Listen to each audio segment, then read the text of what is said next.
kurot sa puso sa tuwing nakakakita tayo ng imahe ng matatanda o ng mga may kapansanan na nahihirapan. Pero nakakakulo naman ang dugo kung masaksihan na sila'y inaabuso at minamaltrato. Paano na sila hihingi ng tulong? Saan sila tatakbo? Sino ang tutugon sa mga hiling nila sa buhay?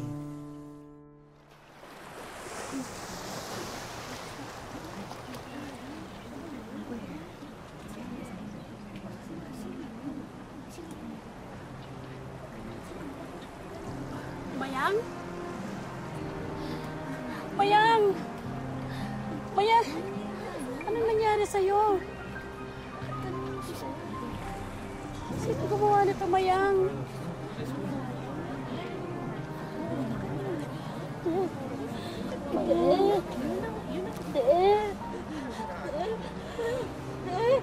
Anong nangyari, Mayang?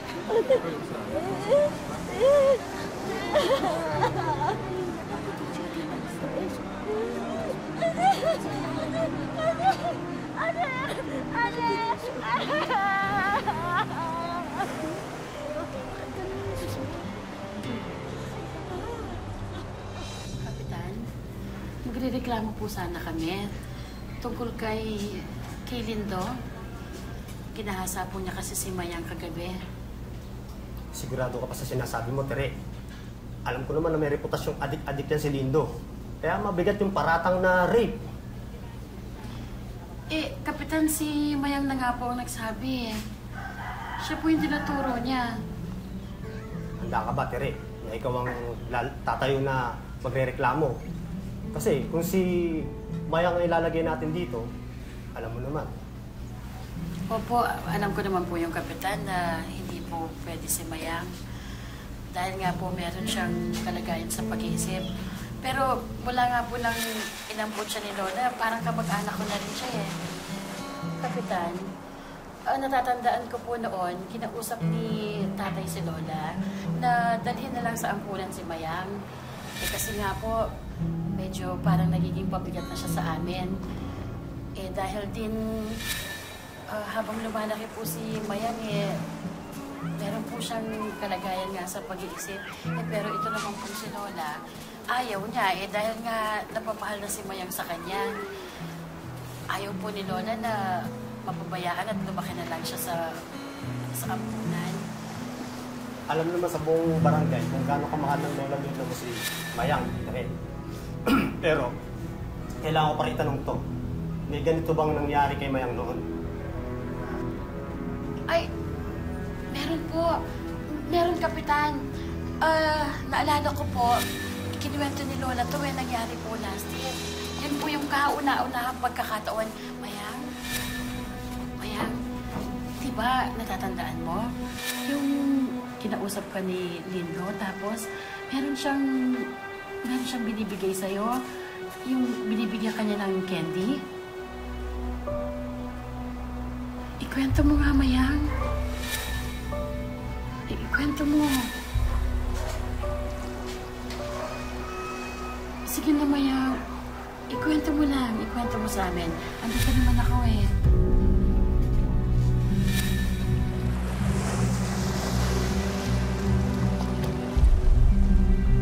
Mayang? Mayang! Ano yan? Anong ginagawa mo sa apo ko, ha? Wala akong ginagawa sa apo niyo. Anong wala kang ginagawa?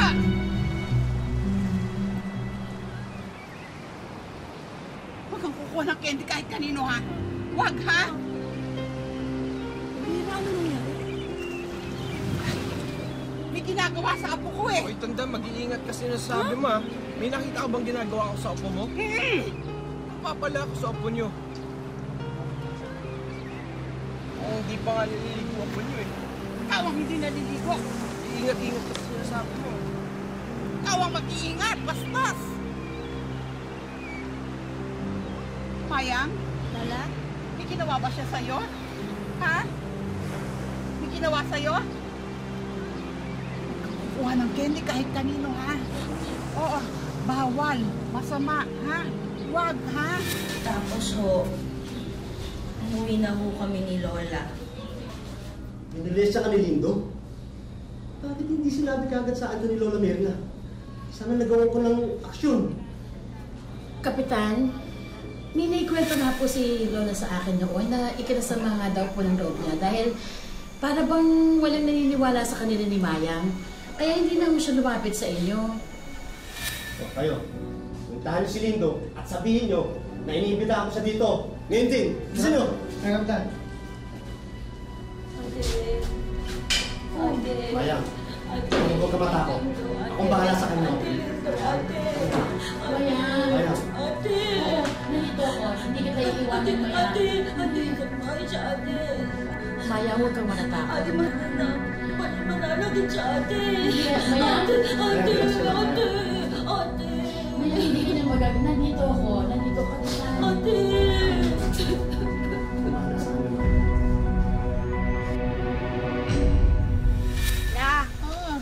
Handa ko na hapunan. Oo. Kakain na tayo. Te, Ay, ako po, Lala. Sa bahay na lang po ako kakain.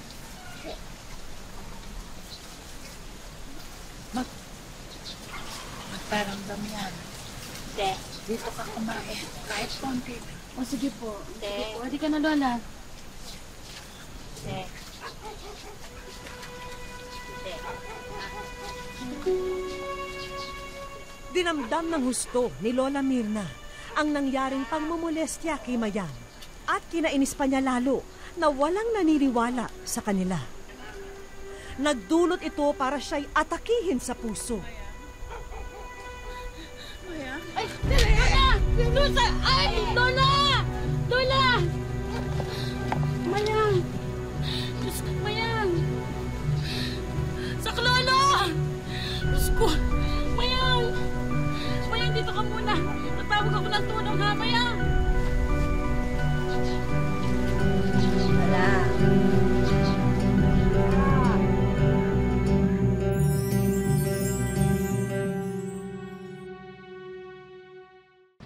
Ika-21 ng Hunyo noong 2011, nang huling masilayan ng kanyang pamilya ang 49 na taong gulang na si Danilo Lazatin.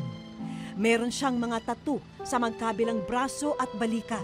Ang sinumang may impormasyon tungkol kay Danilo ay maaari pong makipag-ugnayan kay Dailylin Lazatin. May espesyal na kondisyon at hindi raw nakakapagsalita si Cedric Lacsamana. Ayon sa mga huling nakakita, February 14 nang pumunta si Cedric sa Baclaran at sumakay ng jeep patungong Bacoor, Cavite. Maari pong tawagan si Barangay Captain Dudoy Miguel kung sakaling makita ang bata. Wish ko lang.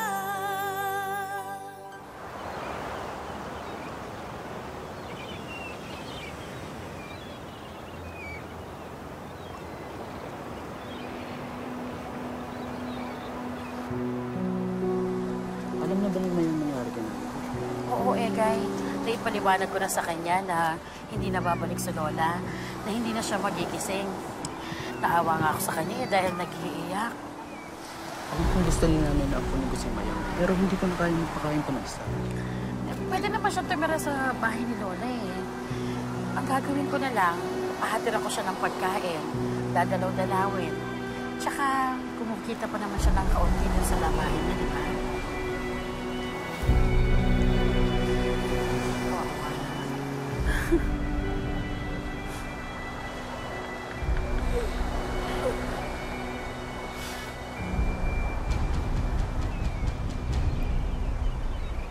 Isang napakalaking trahedya sa buhay ni Mayang ang pagkamatay ni Lola Mirna na itinuring niyang ina.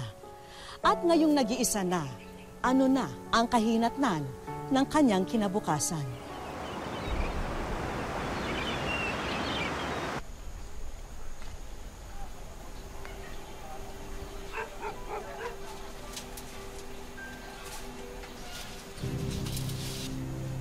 Hindi mo kinakandad yung pintuan mo. Baka mamaya pasukan ng bahay mo.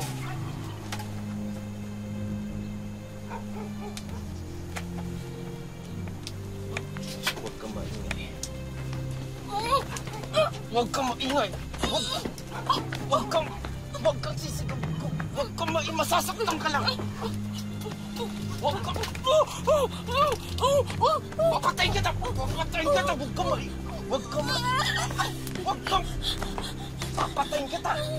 Huwag ka magulo!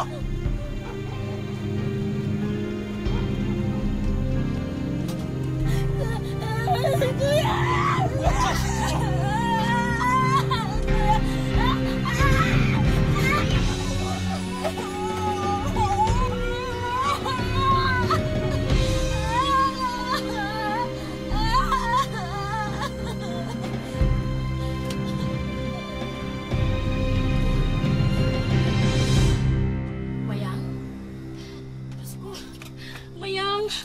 Mayang, anong nangyari sa'yo? Mayang, anong nangyari sa'yo? Magsalita ka, Mayang. Anong nangyari sa'yo? Bakit tayo masabihin sa akin? Diyos ko, Mayang.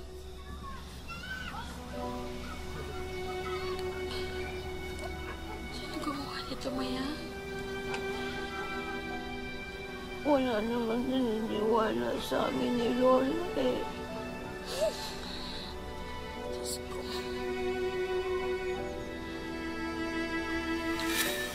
Ibig niyo sabihin, pangalawang beses na nangyari ito? Bakit hindi niyo kagad ini-report? Kapitan, di ba nga po, ayaw nga magsalita ni Mayang dati. Una, pinagbantaan siya ni Lindo na papatayin siya kapag nagsalita. Pangalawa, di ba po baka walang maniwala sa kanila? Naalala niyo, pinagtawanan nga sila nung unang mamulesa si Mayang. Naniniwala ako, Tere. Pero paano kayo patutupad ang batas kung walang magre-reklamo? Tsaka paano ko uhulihin na may kasalanan kung walang maglalakas loob na magsalita?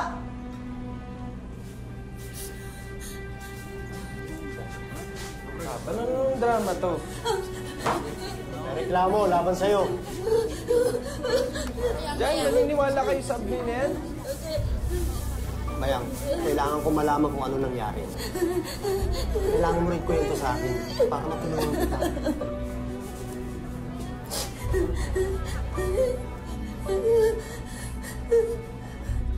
Kap, paniniwalaan niyo ba yung sinto-sinto kayo sa akin? Walang yakan? Bigala ka ba magsabi ng ganyan? Tingnan mo nga takot na takot sa'yo. Kung wala kang ginawa, hindi magkakaganito to. Abang malay ko, hindi ko nga alam kung bakit niyo ako pinag-iinitan eh. Manahimik ka na, pakaikulong kita. Eh bakit niyo ba ako pinag-iinitan? Nag-iinitan. Ano yan to? Mayang, huwag kang matakot. Hindi kita pababayaan na mas may manakit sa'yo. Nandito ako, Mayang. Nag-promise ako kay nanay. Kay Lola, na hindi kita pababayaan. Huwag kang matatakot.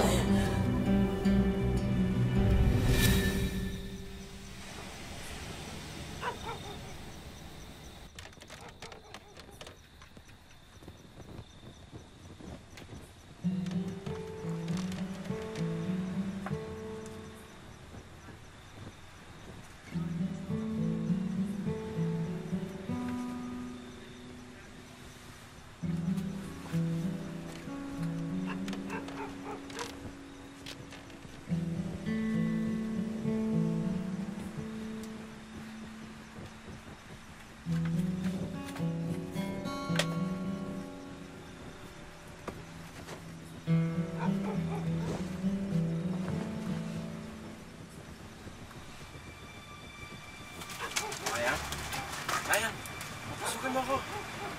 Mayang, may candy ako dito. Papasukin mo ako. Mayang! Mayang, buksan mo to. Mayang! Mayang! Mayang, buksan mo to! Mayang! Mayang, buksan mo to! Mayang! Mayang!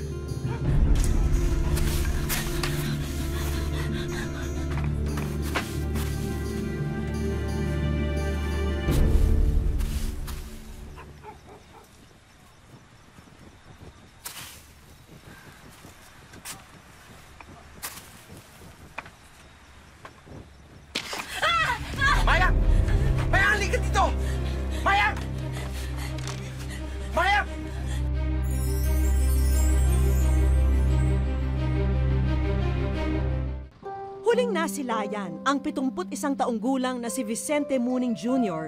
sa Niyog, Bacoor, Cavite.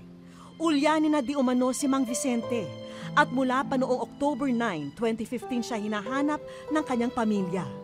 Maari po lamang ipagbigay alam kay Christy Muning ang anumang impormasyon kaugnay kay Mang Vicente. October 24 ng nakaraang taon, bandang 10:30 ng gabi, nang huling makita ang cadet engineer na si John Kevin Tarusan Dino. Kung sino man ang nakakaalam sa kanyang kinaroroonan, maaari pong tumawag sa mga numerong 211-9802 at 0917-679-5616. Wish ko lang.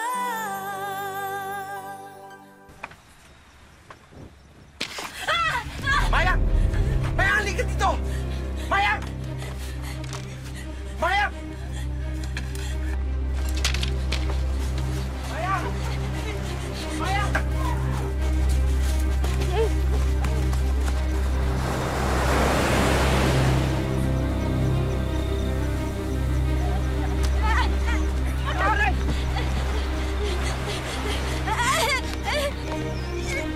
Huwag ka magulo!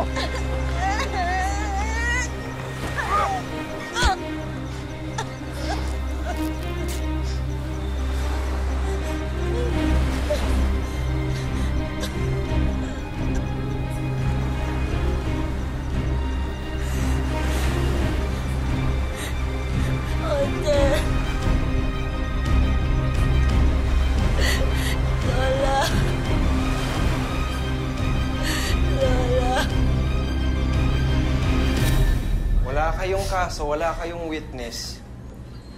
Meron lang kayo kwento na sinto-sinto.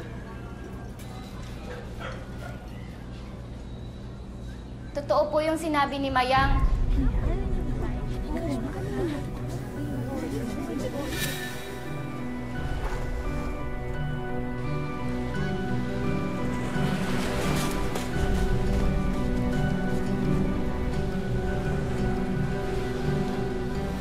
Nandun po ako nung nangyari yon. Nakita ko po lahat. Handa po akong tumistigo. Natakot lang po kasi ako kagabi na tulungan si Mayang eh. Hindi niyo ako pwedeng kasuhan. May complainant ako, may eyewitness ako, kaya may kaso ako. Kaya dalhin niyo na sa presinto sa may kabayanan. Hindi! Hindi! Sandali! Sandali! Parang kay Mayang yan! Ito pa! Parang kay Lola Mir na yan! Sige, dalhin niyo na yan! Tara! Ayun ka!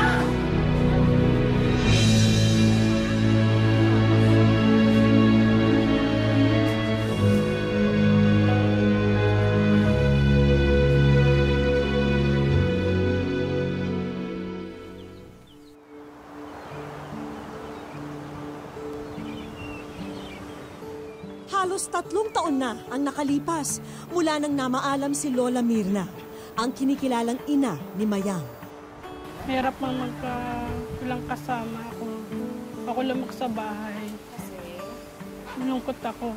malungkot ka. Pa.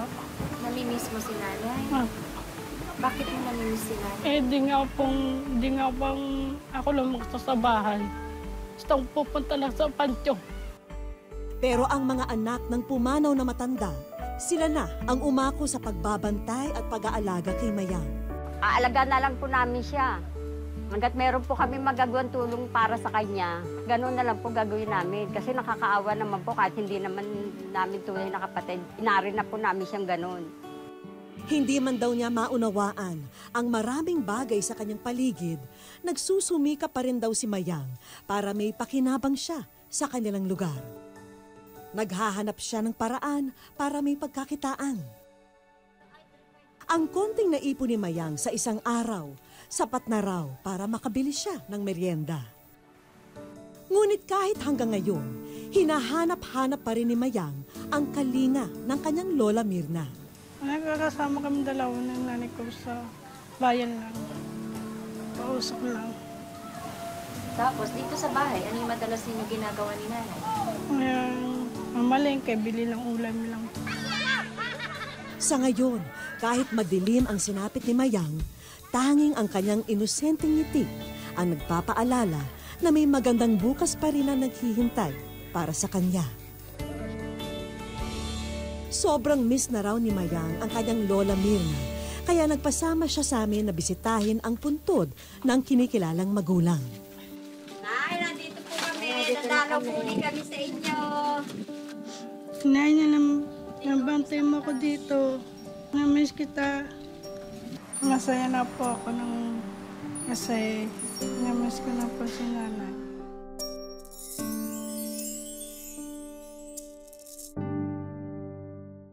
Sa aming pagbabalik. Hello! Kamusta? Mayang ang itatawag ko sa'yo. Yan ang name mo. Ha? Mayang. Ako si Vicky. At ikaw ay nasa wish ko lang. Ha? Oo. Kamusta? Ito po. Bakit? Bakit ka naluluha? Bakit? Sige nga, sabihan mo. Sabihan mo sa akin, bakit ka naiyak?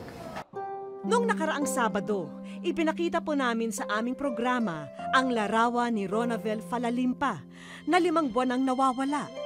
Buti na lang na isang social worker ang nakakita at kumupkup sa bata. Ngayon, muli nang nakapiling ni Ronavel ang kanyang mga mahal sa buhay. Nais ko po sanang pasalamatan lahat ng tumulong sa kapatid ko. Isa na doon yung wish ko lang, yung sa GMA, lahat-lahat po ng staff nila. Maraming salamat po. Wish ko lang. Ayan, natanggap na po natin ang sulat ni Sarah para sa pamangkin niyang si Mayang. At ngayon, susubukan po natin kontakin si Sarah na kasalukuyang nasa Saudi. Hello, good afternoon. Welcome sa Wish Ko Lang, Sarah. Anong feeling mo? Natanggap na namin yung sulat mo. Masaya. Nung una, hindi ako makapaniwala. Eh ngayon, eto. Nung una po kasi, hindi ko sinabi sa kanila hanggang hindi kayo nag-reply. Tapos nung ko po yung number ng asawa ko, sabi ko, wag mo nang ipagsabi kasi baka mamaya hindi pala. Eh ngayon, nagkakausap na tayo. Totoong-totoo ito. At natanggap nga namin yung sulat mo. Thank you, ha? O anong feeling mo ngayon? Anong pakiramdam mo ngayon? Masaya po. Meron ka bang gustong sabihin sa pamangkin mo? Sana po, magpakabait siya lalo. Tapos, huwag na siyang, yung pag-alagala.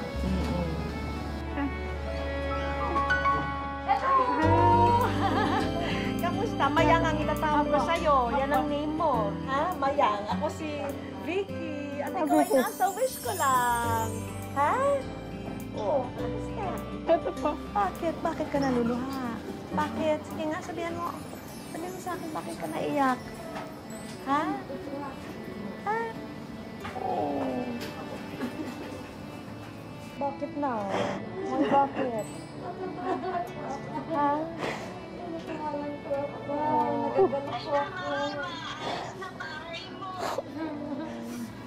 Ito para sa'yo. Ganun po. Ay.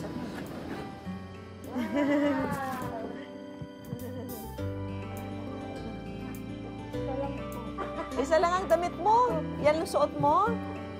Ha? Eh ngayon, ilan na? Dami na. Ha?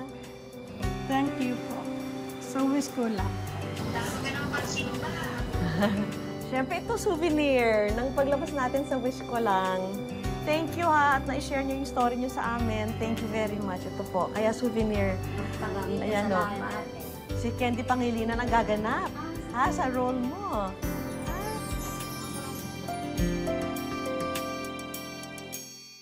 Para hindi na mahirapan ang mga kinikilalang kapatid ni Mayang, para siya'y suportahan, may handog kami na kabuhayan na maaari nilang pagtulungan. Sa inyo. May pwesto ba kayo sa inyo? Meron po. Ayan. Bagay ba ito sa inyo doon? Ha? Maraming salamat po, ma'am. Thank you. Thank you rin.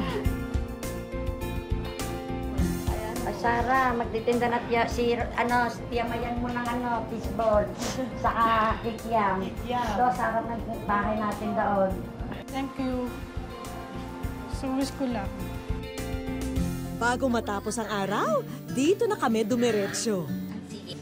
Si Mayang ay ilang taon? 40. 42. Pagka ano po lang yun, natutuklasan namin po na parang yung kanyang isip, hindi ano sa kanyang edad, ganun po. Hindi naman po namin siya naipagamot kasi po, mahirap lang po. Ano gusto mo mangyari? Natatakot ako. Para nang natatakot ako. Babalikan niya Si Mayang, halos maiyak pa rin habang ikinekwento ang mapait na sinabi. Matapos ang konsultasyon, tila napawi na ang mga luha ni Mayang at ng mga kapatid sa sinabi ni Doc. Ako ay willing na tulungan siya sa aking makakaya as a witness sa kapasidad niya as a person with disability. Especially ngayon ay wala siyang capacity mag-decide on herself. At hindi nga siya nakapag-aral eh. No? So, meron siyang mental retardation na dapat na alagaan, gagabayan, tutulungan. Para sa akin, importante dito magtulong-tulong kayo. Kasi kung ang inyong family members ay nandyan para sa kanya, meron siyang paghuhugutan ng lakas. Andito na kami, ha? Tutulungan ka namin. Salamat po, Doktora. Responsibilidad ng bawat isa sa atin na tulungan ang ating kapwa. At mas malaking tungkulin natin ang alagaan at ipagtanggol ang kapakanan ng ating kapwa. Lalo na kung sila'y may kapansanan. Ako po muli si Vicky Morales, mga kapuso. Nagpapasalamat sa inyong pagsubaybay. Dito po sa Wish Ko Lang.